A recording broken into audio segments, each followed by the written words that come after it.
Lady, spin your circle bright, weave your web of dark and light. Earth, air, fire and water, bind us as one. Lady, spin your circle bright, weave your web of dark and light. Earth, air, fire and water, bind us as one. Lady, spin your circle bright, weave your web of dark and light. Earth, air, fire and water, bind us as one. Lady, spin your circle bright, weave your web of dark and light. Earth, air, fire and water, bind us as one. Lady, spin your circle bright, weave your web of dark and light. Earth, air, fire and water, bind us as one. Lady, spin your circle bright, weave your web of dark and light. Earth, air, fire and water, bind us as one. Lady, spin your circle bright, weave your web of dark and light. Earth, air, fire and water, bind us as one. Lady, spin your circle bright, weave your web of dark and light. Earth, air, fire and water, bind us as one.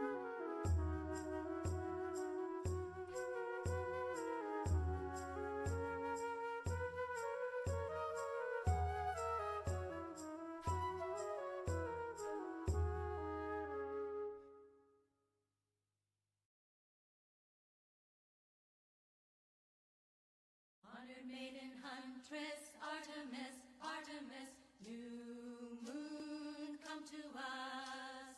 Silver shining wheel of radiance, radiance, mother, come to us. Honored queen of wisdom, Hecate, Hecate, old ones, come to us. Honored maiden huntress, Artemis, Artemis, new moon, come to us. Silver shining wheel of radiance, radiance, mother, come to us. Honored queen of wisdom, Hecate, Hecate, old one, come to us. Honored maiden huntress, Artemis, Artemis, new moon, come to us. Silver shining wheel of radiance, radiance, mother, come to us. Honored queen of wisdom, Hecate, Hecate, old one, come to us, come to us, come to us.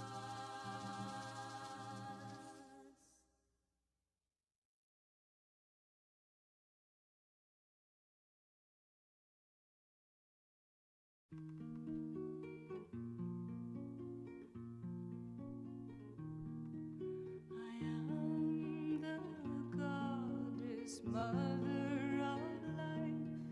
I am the goddess, bearer of life.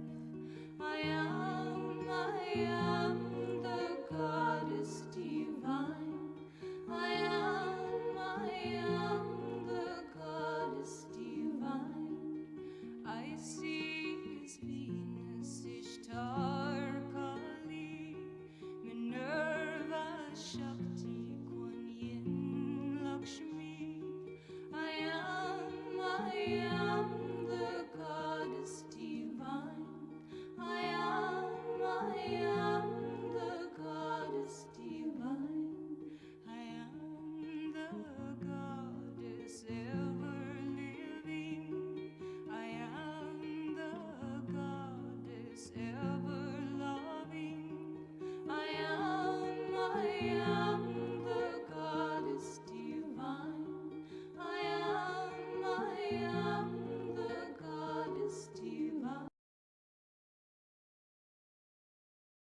Well, hello, folks. Welcome aboard Open Pagan Church. Hope everyone's doing well. Well, let's wake up Discord. I think it looks like you're naked. Ooh, hello, Discord. Boy, did I come in on the rear end of that conversation. I have a tube top dress on. Okay. Right. Yes. All right, so it looks like we got Sabs and we got Cindy over in Discord. You guys will notice we now have double video. That way, if guys want to be seen and heard, they can join us in our Discord channel. Uh, So, so, yeah, boy, have we got a topic to talk about this morning. First thing I want to do is hope everyone is safe and well out there. I was looking at the winter storm warnings this morning on Valentine's Day here in America 2021. Looks like the entire southern seaboard is under a winter storm warning of one kind or another. We got white flaky stuff outside my office window. we got drizzly. Lucky. Yeah. We got drizzly stuff here. Right. Okay, so I'm gonna read some stuff off of the description to you. Our topic this morning is going to be psychogenic illnesses, right? Now, giving credit where credit's due, one of the channels I watch a lot, his link is in the description down towards the end. One of the things that caught me as interesting is there have been multiple cases of this throughout history. Um, there have been cases where someone will start something, all right? No real idea why, but the story that comes to mind is one of the villages where his title was, you know, most of the town dances themselves to death, and this is a real thing. In short, and if y'all want, you can click on his video when we're done and watch the whole thing. But one person started dancing. They really don't know why. They really don't know what caused it, you know. But young lady got out in the street and started dancing, and this wasn't just a couple of hour thing. I mean, this girl danced herself to death over the course of a couple of weeks.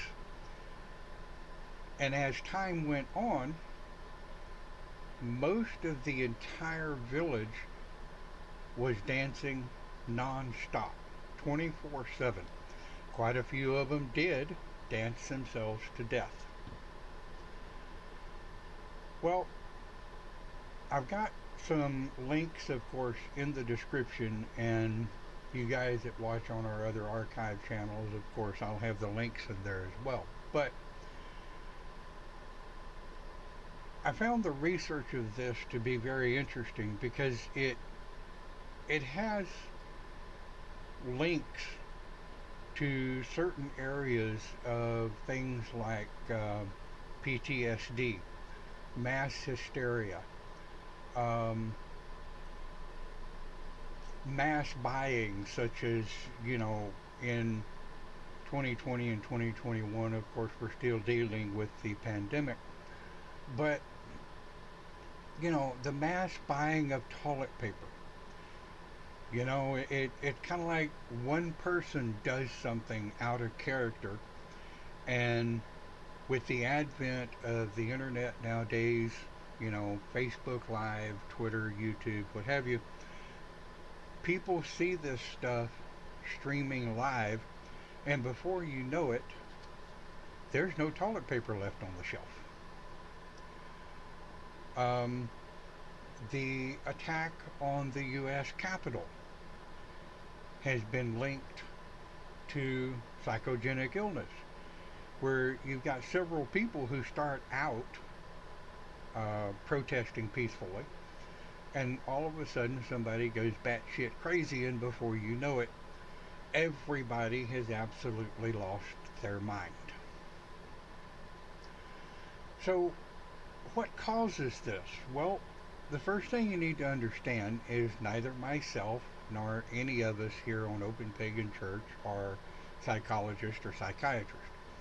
Um, we've all studied a bit of, psychology. Of course, if you're in the pagan ministry line, right, where you help people, you listen to people, you kind of help them through their stuff, you're going to need to know a little bit. But I don't want anyone to get the wrong impression that the old bearded one is giving psychological advice. That's not my job, right?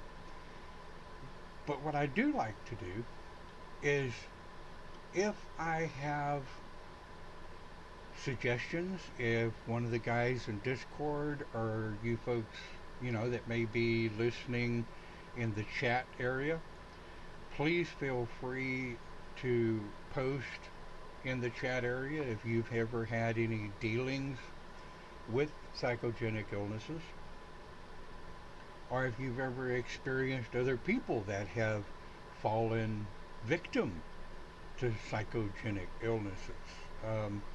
Cindy, Sabs, have y'all ever witnessed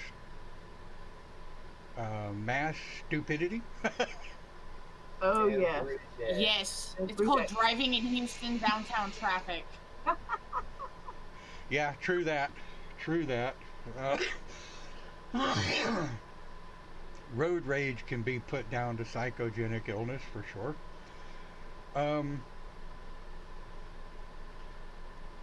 How about, and myself, over the last year and a half, I have found myself really suffering from issues, like depression and hell, I forgot the word. With yours, the way your work is and everything, you do have that. Psychogenic. Well, yeah, and I mean, when you find yourself, psychogenic illnesses can affect people, according to my research, that live in a quarantined or sequestered area where there's more than just a couple of two people, right? In our particular environment here, there's 5 of us, and luckily, I am very blessed by the goddess that this particular family environment does get along real well. We talk, we have open conversation, and we can bugger off to our own little corners of the house. But there are some living conditions where you don't have that. Now, I will say, over the course of the last week, after finding this phrase, psychogenic illnesses, I've kind of put that in my toolbox. When people first get stricken with panic disorders, I cannot talk today to save my life. Words are hard, we understand. Yeah, depression and stuff like that. You try to look for coping mechanisms. And you guys that have had to deal with mental illnesses a good bit or most of the part of your life, my hat goes off to you, because I've only been dealing with this just over a year, and really only recognized it and knew what it was over the last three months or so. And I don't want nothing to do with it. They can have this shit back. It's things like I lose sentences, I lose words that I want to say. I'll be sitting watching TV, and my wife will cough, and it'll send me into a panic-stricken fit. Are you okay? Do we need to take your temperature? Is everything going all right? Paul's going through that. You know, and it becomes a building block of depression and anxieties. It increases it to the point where it's just almost absolutely uncontrollable. So anything that we can find, and one of the big reasons I wanted to do this broadcast on this topic was to maybe help somebody have another coping strategy, what I call another tool in my toolbox, right? And my thought was, we know that mass hysteria of being an asshole is very easy. You know, let's call it mob mentality. I mean, how many times have we talked about mob mentality, herd mentality, the stampede effect, right? And one of the examples I like to use in the stampede effect is, let's think about the busy streets of any major metropolitan city. And one person goes screaming down the street, "Run, run." Well, Run, run, the sky is falling. right. You know, I mean, in downtown Houston or downtown New York, people might laugh at you. Some people might trip you. But there's going to be that one person out of 20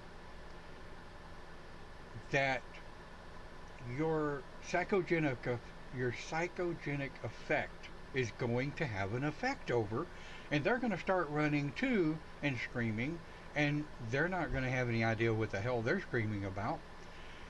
And before you know it, you have the stampede effect. Right. And my thought process was, if we know that psychogenic illnesses have this effect on mass amounts of people, how hard would it be to turn that around and use the psychogenic effect on being nice? Is I that have a story about that. go for it? There was one day, and I don't do this very often. There was one day that I actually stopped at Starbucks to get me a cup of coffee. Well, I was in line behind somebody, and she paid for her order, and then she turned around and grabbed more money and handed it to the person that was, the barista that was running the window. So when I pulled up to pay, she's like, "Don't worry about it. The lady in front of you paid for it. She paid for your order." So I said, "Okay, what's the price of the people behind me?" And she gave me the price, and I paid for their food. And it's basically a pay it forward kind of moment. Absolutely, yeah, and I mean that's kind of a big thing. You see YouTubers that do that all the time. Um, they'll pull through the drive-through, and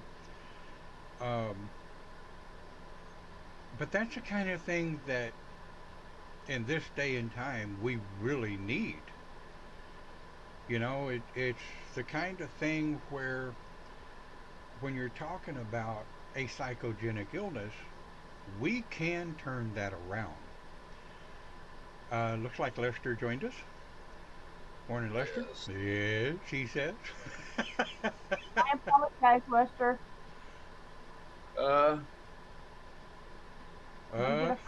Did you get a phone call from me? I can't hear you, baby.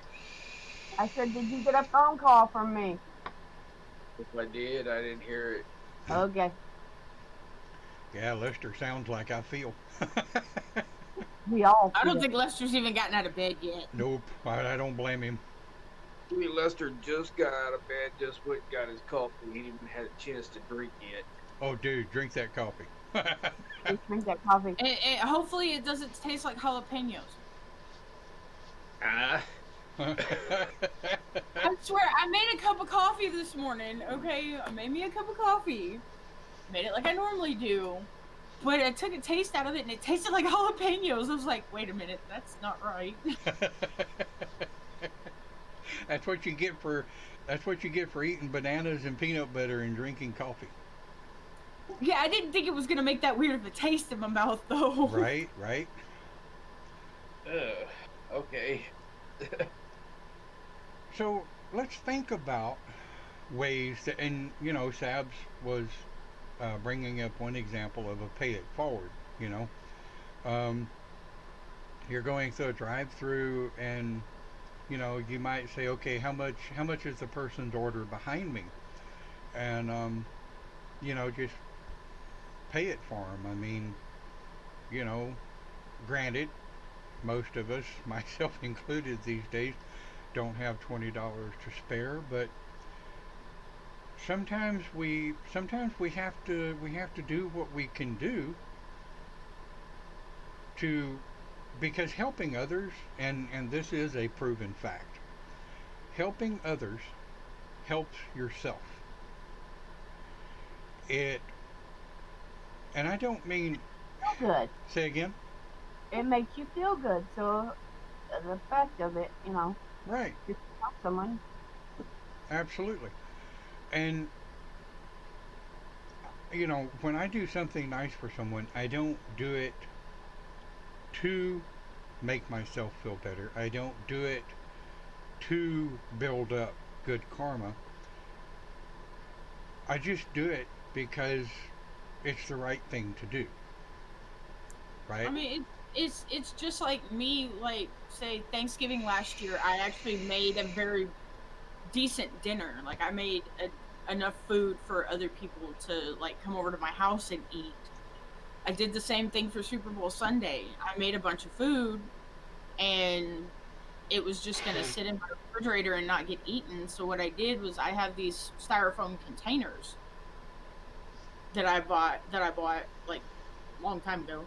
And I've actually made up like meals from everything that I had left over and took it to the homeless folks that live just up the street from me. Right, right. I didn't do it to make myself feel good. I did it because I know they don't know where their next meal's coming from, because I've been there. Absolutely. Yeah. I lived on the streets for 7 years before I got married to my husband. Yeah. I lived on the streets of Houston. I lived on the street, like, in downtown Houston. Yep. Used to sleep in front of where Macy's used to be at Main Street Square. I know exactly where that's at.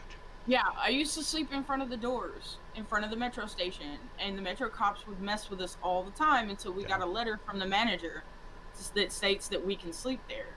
Or, downtown Dallas. Dallas does not feed their homeless, and they consider it illegal to feed the homeless unless it's, a food kitchen or something. Right, right. Like, I lived in Fort Worth as well, off of Lancaster. Yeah. And there, like, every weekend, it was called Tramp Day, and was at least what we called it. And there were churches and there were, groups that would come out and feed. It's just, because I've been there, I understand their situation. So it's nothing for me to cook up a bunch of food and take it to people that really need it. Right. And we can think about this as well. People, and I have to say, I've been for short periods of time homeless. I've been for long periods of time jobless. And this channel, yeah, okay, we've always said, hey, if you want to help keep the lights on, drop a penny in the coffer. And we've got donation links set up. But over the last month, I've been on disability, so I can't work. And disability only pays about a quarter of what you make. So we've really had to reach out and ask for donations. But psychogenic illness really has a big part. We don't realize how much of a how much of a degree all of us are affected by psychogenic illnesses. You know, it's a really big umbrella that covers pretty much any either mental imbalance or mental illness that is affected by the environment. And see, that's an absolute key that I wanted to talk about in this broadcast is psychogenic illnesses are affected by your environment. And Somebody getting the cabin fever. right, absolutely. You know, it comes down to the point where you really get tired of looking at the same four walls all the time. I got out. My life. Huh? You're right. Yeah, me and you both. I did get out yesterday and take my parents up to get their first COVID shot. So that was a nice outing. We did a quick drive through Sonic. Of course, I didn't eat mine till I get home because of these meds I'm on. I eat. I need a bathroom. Amen. So, right.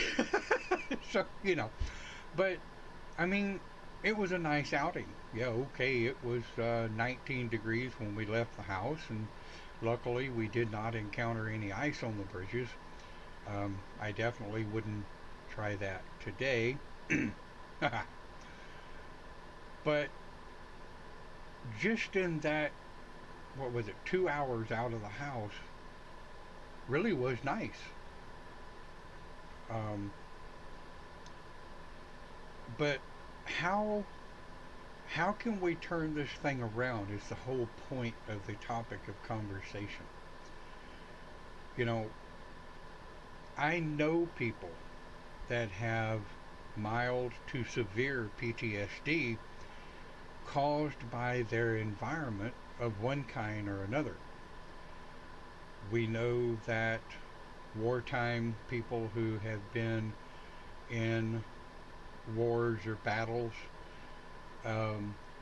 they can acquire PTSD. They can't catch it because it's not catching, but to a degree it kind of is, because it falls into that psychogenic illness where the environment of the situation increases the fear issues that someone may already have. And some of the jobs I've had when I was younger, of course I can't talk about here, but I'm very aware of what it is to be in a gunfight. And it is a very spooky situation. I was very fortunate. I never had PTSD because of it. But let's think about something. Let's think about a young soldier, be it male or female. A young soldier that comes from an environment where there's never been any real violence. And I don't necessarily consider schoolyard spats and childhood fist fights as violence unless it moves into weaponry or, beatings or such as that. But Well, that's like, okay, you're describing that. A kid goes overseas, goes through the wartime and everything, comes back, and they've been raised in a non-hostile environment. He doesn't know how to handle it. absolutely, and that's where I was going. You know, Yeah. you take that person, male or female, because it happens both directions. Oops, my monitor moved. All right. and you put them in an environment where all of a sudden the energy of the environment is off of the scope. The danger of the environment is off the scope. The anxieties and the fear is just, I mean, I don't even want to try to phantom it, to fathom it. Well, to be the flip on this, it's not just wartime. If a person is raised like, say, a young lady that's going through school and being sheltered and everything, and then she goes off to college and she doesn't know how to act there, so will she have PTSD because she has panic attacks and stuff because of the environment? Right, right. I am having hell with my green screen this morning. I see that. No, you're fine. On the monitor, it's looking okay. Yeah, it looks fine to me. No blur. Yeah, Yep. there's a little. Oh well, my OCDs are getting to me. Sorry. I mean, there is about a minute and a half lag between watching the Discord and watching the actual screen on YouTube. Yeah, YouTube's got a hell of a lag. But you think about it. Everybody is snowed. They're either snowed in, or they're COVID in, and the only thing they have to do is watch YouTube. But Y'all gonna have to excuse my very rude fur baby behind me. He's deciding he needs a bath while he's on camera. oh, there's nothing wrong with fur babies giving themselves a bath. Come on. The only reason I don't have 2 or 3 crawling all over me is because the door stays closed to the office. Otherwise, they would absolutely love playing with my network cables. Chewing on it. Yeah. So let's concentrate on ways to help people with psychogenic illnesses, PTSD, mob mentality. How now? This is one of my pet peeves because I was a victim of mob mentality in 2005 in South Central Texas. Cindy, you remember that? Oh, yes, I did. I know Lester remembers it. One person was a leader of the community and they spoke out. Now, I'm not saying he or she, Yeah. but they spoke out and it was like everybody jumped on board. You don't wait and drink. Yeah, Everybody wanted to drink the Kool-Aid without knowing the flavor, huh? absolutely. And nobody had any idea what the hell was going on. Okay?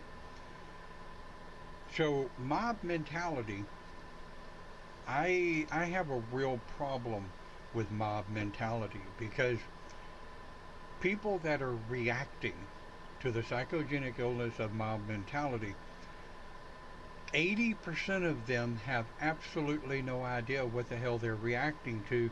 They're only doing it because everybody else is doing it. We call them coat tailors where I come from. Yeah, yeah. We also call them sheeple, you know. They're just Yep. they're, Massive sheeples. they're following the leader, and they'll follow the leader right off the end of the mountain and not understand why they died. So, as someone who has spiritually counseled people for most of my life, one of the power words that I've always used is stop. Right? How many people that I have talked to through the years that I tell them the number one power word is stop. Stop. Yep. You stop the momentum, you stop the mindset, you stop the action, you change your reaction to other people's actions, and over time, most of the time, it will change their actions. And here's the point I was trying to make about being nice, right? Call me a dreamer, call me what you will, but I find myself that I try to be as nice as I possibly can to people, irregardless of whether they're being rude or inconsiderate or whatever. And there eventually comes a point where being nice doesn't work and I just walk away. I Yeah. mean, If you see Dawn mad, run. no. Don just walks away. I know he doesn't get mad, but when he gets mad, run. I don't know what you're talking about. I don't ever get mad. Uh-huh. And it's gonna freeze in hell tonight. Well, we're Oh, based hell's with, already froze over. Hell's already froze over. They're actually in like negative 30s in Michigan right now. There actually is a town called Hell in Michigan. It's about 20 minutes up the road from Yeah, Climax. I know. My brother lives in Kalamazoo and drives through Hell like every day to go to work.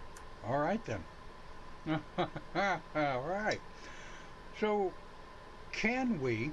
And you know, here's an opinion that those who may be watching the pre-recorded broadcast, please absolutely put your comments in the comments window. Blech.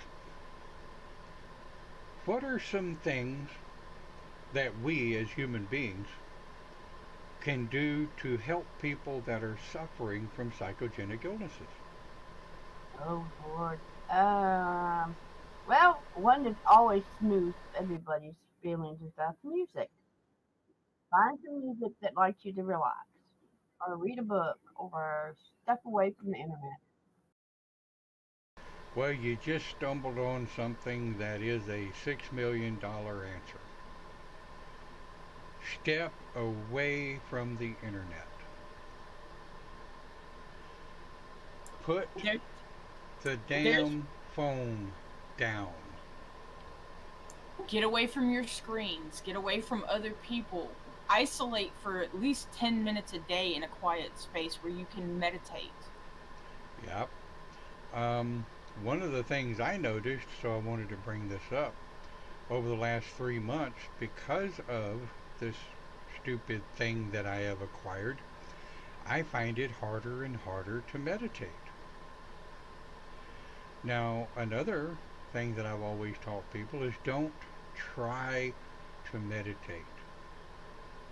If you try to meditate, trying is going to build stress, and building stress builds anxieties, and building anxieties doubles the depression. So before you know it, you've got yourself into an absolute tizzy over trying to meditate. Meditation either happens or it don't. And if your mind won't quiet down to meditate,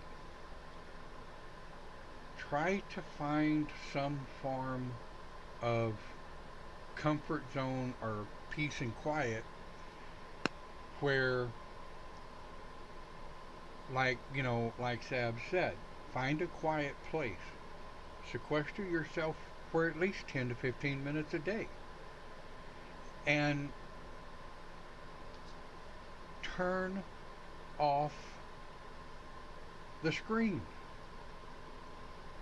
I mean, the amount of times I have seen mild-mannered people turn into absolute psychopaths on a social network because the constant, continuous bombardment of, I'm sicker than you are. Well, I have it worse than you do. Well, I feel worse than you do. Well, my world is worse than your world. And holy hell, by the time you get done, you're like, all I did was said my allergies are giving me hell today. I didn't mean to get into a psychogenic illness debate. over who's sicker. It ends up becoming like a pissing contest. Excuse my language, but I mean, it's like you say something negative on, say, Facebook, and your friends are all like, "Well, you need to learn how to be positive. You need to learn how to stay in the positive. You need to learn it." That's just feeding the negativity. Oh There's yeah, there been a yeah, couple of times. It's like, let me slap your positive. like there has been times where I have put a mini rant on my Facebook about people and their negativity and bringing it to me. It's like, okay, I want to help you, but you need to learn how to be positive about your situation. Yeah, you may have such and such, or you may have been through such and such, but that doesn't make you better or worse than me. That doesn't Absolutely. make you better or worse than anybody else that you come into contact with. Yeah, you've had experience. Yeah, you're only 21 years old. You're literally legal now. And you've been through a bunch of crap, but that doesn't make your situation worse than mine or worse than your brothers or your families. Right. And It's you know, it's a bunch of crap is all well, it is. yeah, it really is. And let's think about this as well, okay? One person's broken fingernail might be somebody else's heart attack. And my parents always raised me to understand the difference between a 911, an 811, and a oops. You know, um, when I was in my teens, and of course, oh boy, anybody that's ever had anything to do with teenagers or remember from when they were a teen, um, everything that happens to you is life changing. You're going to die, or Uh-oh, she's at that stage. what? Is Kaya at that stage? Uh, yeah, yeah. Unless I she's have a I have a couple I have a 19 and a 20-year-old that live with me, and one of them is like they're really active on Facebook. Like they were literally getting attacked verbally by somebody, and I mean they screenshotted every section of the conversation that they were having with somebody who was verbally attacking them. And they took it upon themselves to make it a crusade. They took it upon themselves to make it about other things that it shouldn't have been made about. That sounds like a classic case of psychogenic illness to me, doesn't it? You? Yeah, it's a perfect example of it. You know, monkey see, monkey do, because somebody else does it, I'm going to do it too, even though I don't know what the hell we're talking about, type thing. Exactly. Well, let me ask a real simple question, okay? Now, to some, this may come across as a duh moment, and to some, they really may not have ever considered it.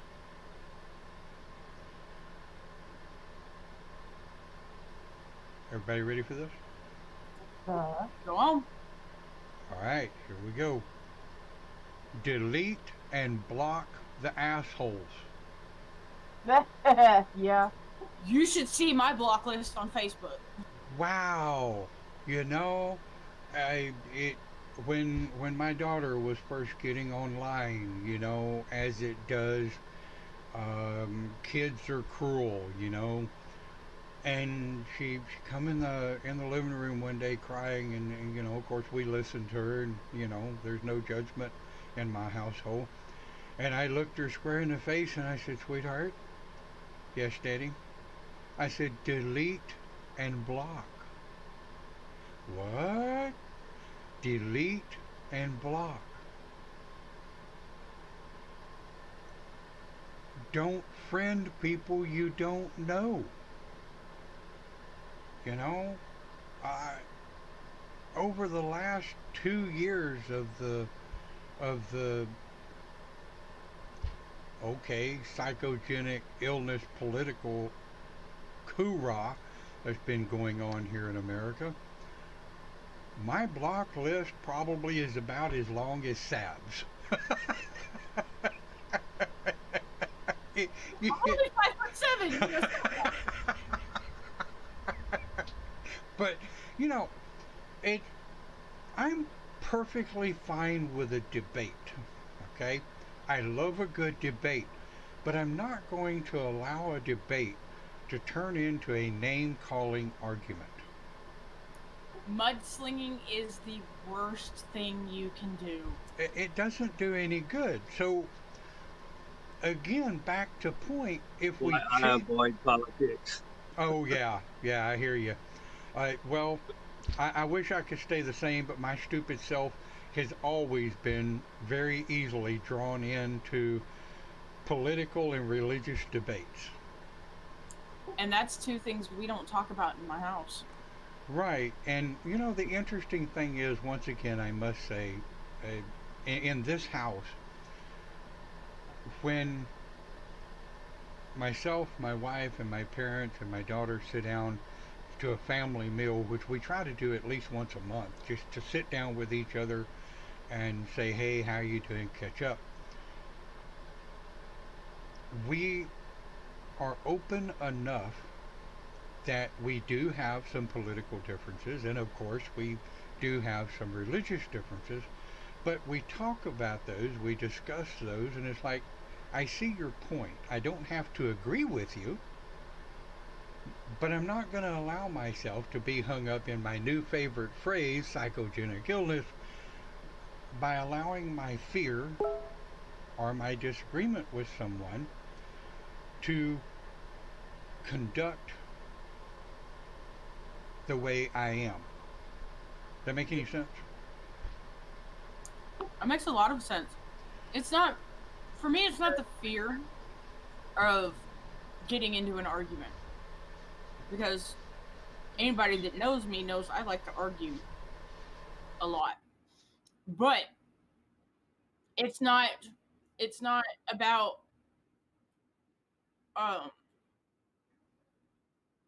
it's not about what you're arguing about, it's about how far you take that argument. If you can't sit down and have a complete conversation with someone without getting angry about them having a differing opinion about something, then you don't need to be talking to that person in the first place. It's nothing but negativity, and that's all that feeds into it. Right. And we can change that. You know, as human beings, we have the power to change psychogenic illnesses, and we have the power to change the way we react to other people's actions. So that's one of the big tools, I think, for the toolbox, or a big, you know, coping strategy for the way that we can cope with different things. Is number one, change your reaction to other people's actions. Number two, change the thought process of constantly, continuously needing to be right. Okay? I am guilty as sin on that one. You know, I am too, especially the closer I get to my 60s and the older I get. It's like, look, I've been there, I've done that. Don't try to pull that, you know, don't try to pull that cover up over my eyes. I've already seen what's going on. Oh, I do that sometimes. Just, yeah, I'm thinking to be 60 in June. I've just been there, done that. I'm drop it. Yeah, you know, I but didn't just fall off the potato truck last night. right. But you know, at the same time, I try to remind myself, and this is one of those changing my reaction, or changing my reactions to their actions type thing. I may have already been there, but I can almost bet you that I did not experience that same exact situation the way you did. You know, we were talking about PTSD. Some of the things that I've been involved in, I should have PTSD. But I was one of the lucky ones. I came out of it, I won't say unscathed, but I came out of it without PTSD. And the conversations that I've had with my own psychologist and my doctor, they're still working on getting my meds stable. So, I'll freely admit that. But at the end of the day, I have to do the work. I have to pay attention to how I feel, what my temper's doing. I have to pay attention to how I am responding to an email or a social network post. You people listening or watching the pre-recorded broadcast, it's your responsibility not to fall victim to psychogenic illnesses. Change that psychogenic illness to a psychogenic positive. Stupid stuff like open the door for somebody. Say good morning to someone. Say how you doing. Have a good day. Right, when I am in public, like getting gas or whatever, I've got my mask on. When someone else is at another pump or something, I'll make eye contact and smile and nod and say, "How are you today?" And it absolutely amazes me how many people are taken aback because I spoke to them. I've actually had people look at me and go, "Whoa," and then of course they're looking back down at the gas pump, like because I spoke to them, I'm going to attack them or something. It's like, okay, whatever. I don't take it as a personal affront. It's, well, okay, if you're that paranoid, have at it. But here's the whole case in point. Only you can control whether or not you fall victim of a psychogenic illness. Only you can control whether or not you become a part of mob mentality, the stampede effect. Now, I'm of the mindset that if I am on a busy street and I see a stampede effect of people, a herd of people running towards me, I'm going to find the first corner to get into so that I can see what the hell it is they're running from. Of course, I may already be dead if what they're running from is a death ray, but I'm typically not one just to follow the masses. I mean, don't get me wrong, I'm not going to try to stop people. I'm going to get the hell out of the way. But I'm going to take a look and see what I'm running from. Let's take our hat off to first responders, law enforcement people, and EMTs, right? Soldiers, Yeah. people. Me being a retired, I guess you could say, from all of that. Yeah. I mean, I admit I have PSTDs with firefighting because sometimes I'm watching TV or something and it's like, oh, and I'll just shut down and close my eyes and try and think of something else. and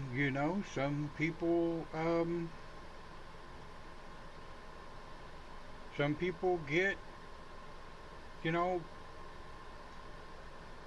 hung up, and it's, you know, there should be no judgment in it at all because different people are going to react differently to different situations. But at the end of the day, if you're conscious of this psychogenic situation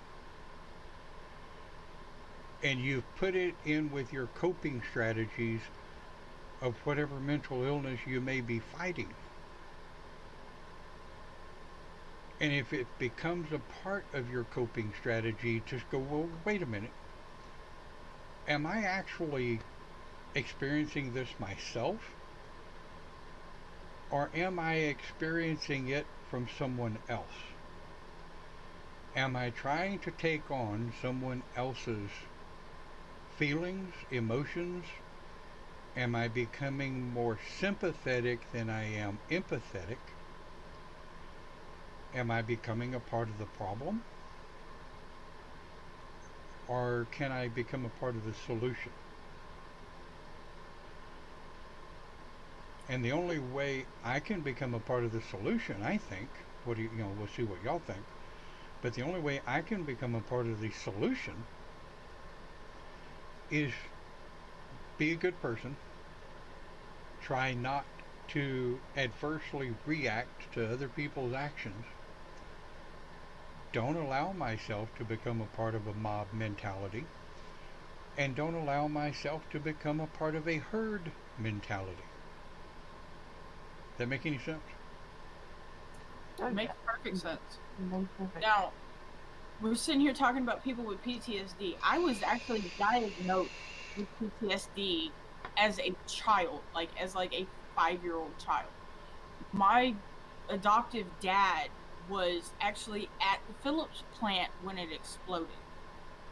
So when I was a young child, I didn't understand what was going on. I didn't know. All I heard was on the news is the plant that my dad was in exploded. And I didn't know how to handle it because I was such a young child when it happened. They diagnosed me with PTSD because I heard the backfire of a truck and tried to jump out a window. Okay. Yeah, I was a young child when this happened. It was a long time ago. But when I got my diagnosis, it's carried throughout my entire life. I have multiple instances of things like that because I didn't know how to handle it. I still have instances like that as a 35-year-old.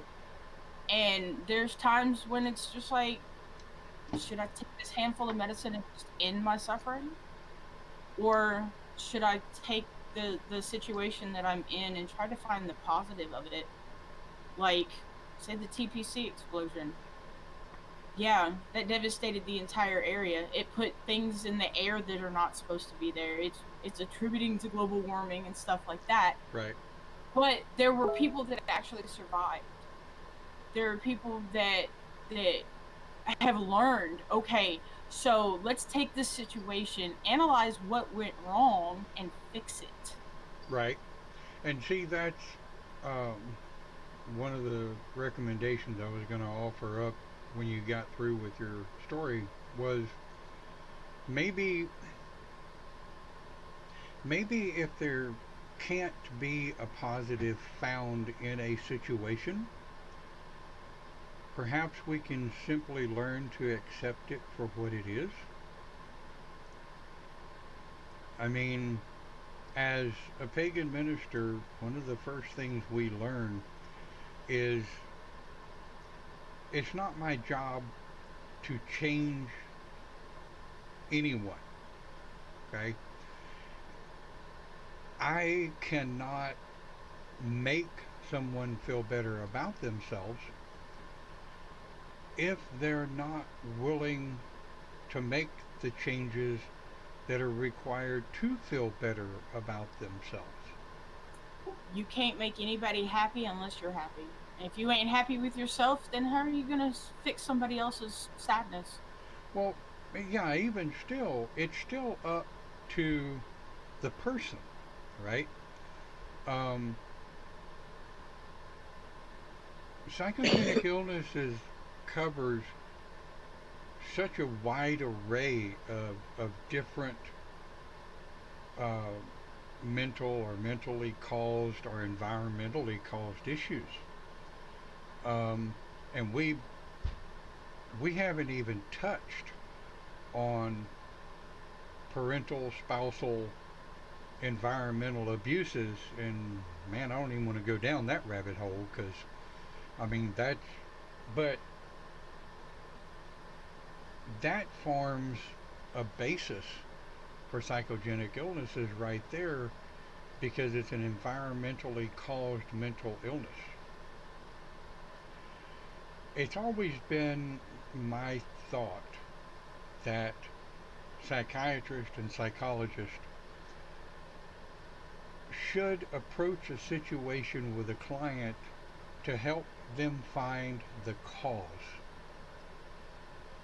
Yeah, okay, it becomes it becomes a chemical imbalance. It becomes a situation where the chemicals in the brain are not firing the way they should.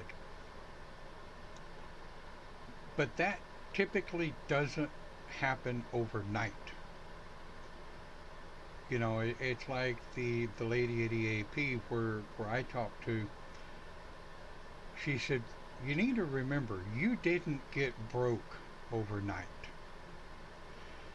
and you're not necessarily broke right now. You're just pretty severely cracked." And I thought, well, hell, that's 59 years of my life. Cracked is normal for me. you know. But so let's kind of draw down. I don't want to keep people too long on their Sunday of playing in the snow, if you have any snow. If you're brave enough to go outside and play in the snow. No, yet. Which I'm not. You're crazy enough. I mean, it is snow after all. I mean, I will probably look up at some point and my daughter will be out playing in the snow, but hell, she's 15, knock yourself out. I'll watch her through the security cameras and take video. Yeah. But let's try more to, and it's like the old serenity prayer, change the things I can, accept the things that I can't, and pray to whoever you pray to for the wisdom to know the difference. I mean, like the counselor said, you didn't get broke overnight. You're not going to get fixed overnight. But if you can change your reaction to others' actions, get away from the internet, and I've had people say, well, okay, I'll just turn on the radio.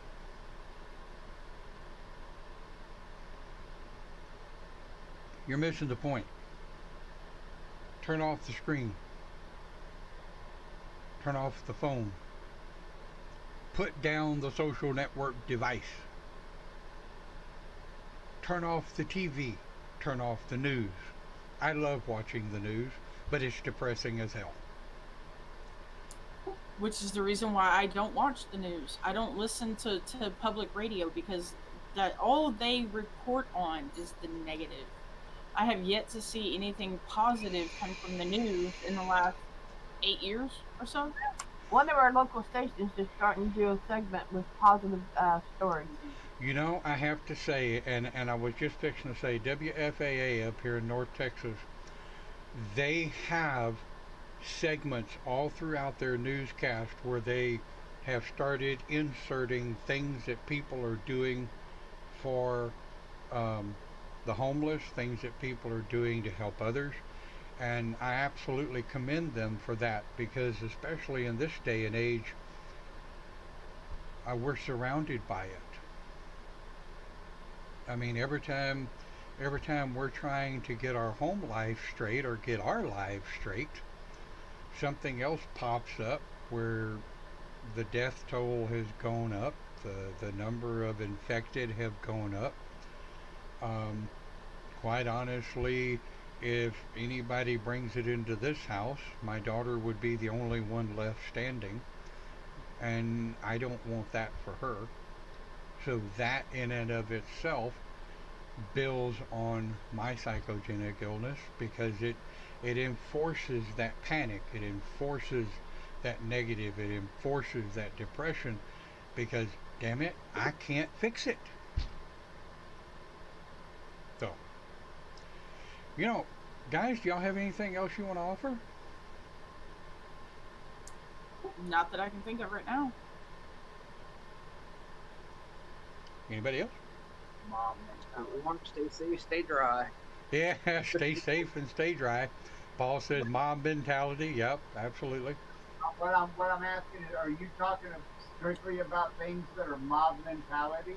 I'm No. talking about things that are connected with psychogenic illnesses, which does cover mob mentality, herd mentality, stampede effect, um, mass Not the individual. mass hysteria, and it does heavily affect individuals. Oh, well, okay, never mind. What I, no, I'm just saying what I was going to bring up had nothing to do with mob or What is it? We got a couple of minutes. What you got?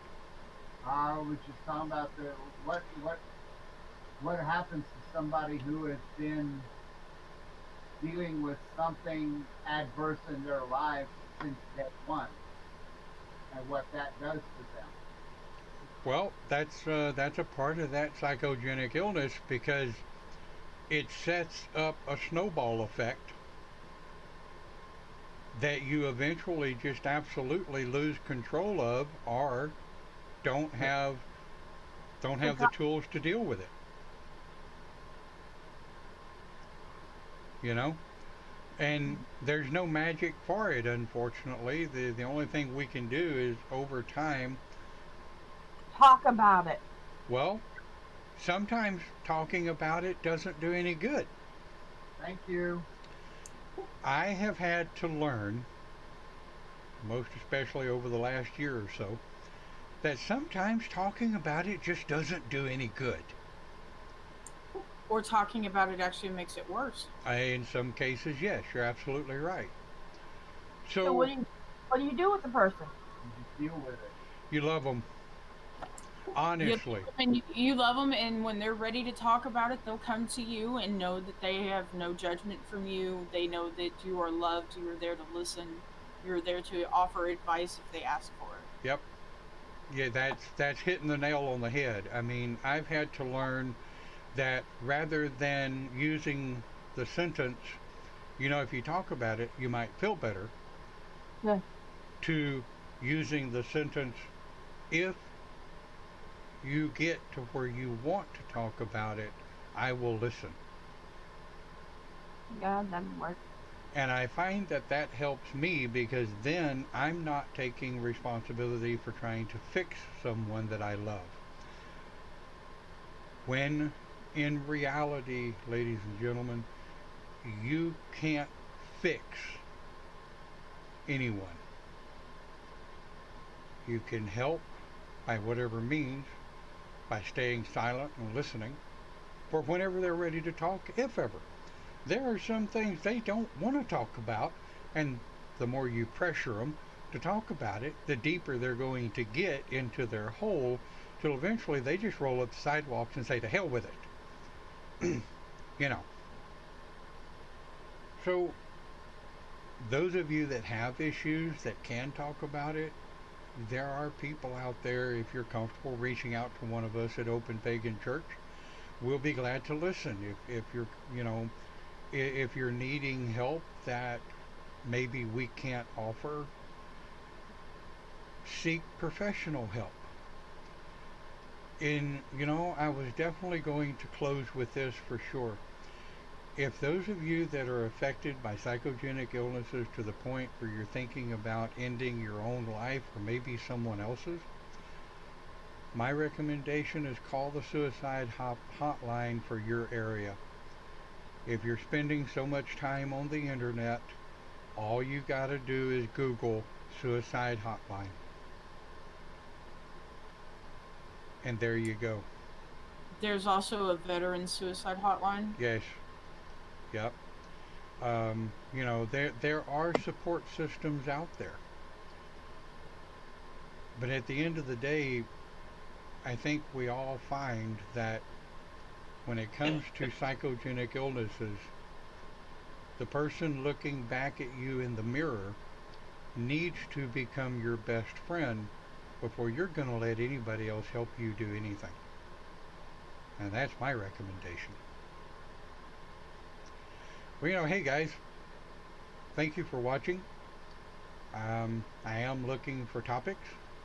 And anything that you might, Cindy just posted in the National Suicide Hotline in the chat area. It should come up here shortly. Be sure and comment in the comment section if you have ideas or a story you may want to share with others that may help someone else. We're always looking for topics, and the links are in the chat if you want to help us keep the lights on, quite literally. Well, hey guys, thanks for watching. Enjoy your day. Stay safe. Stay warm. And we'll catch you next time here on Open Pagan Church.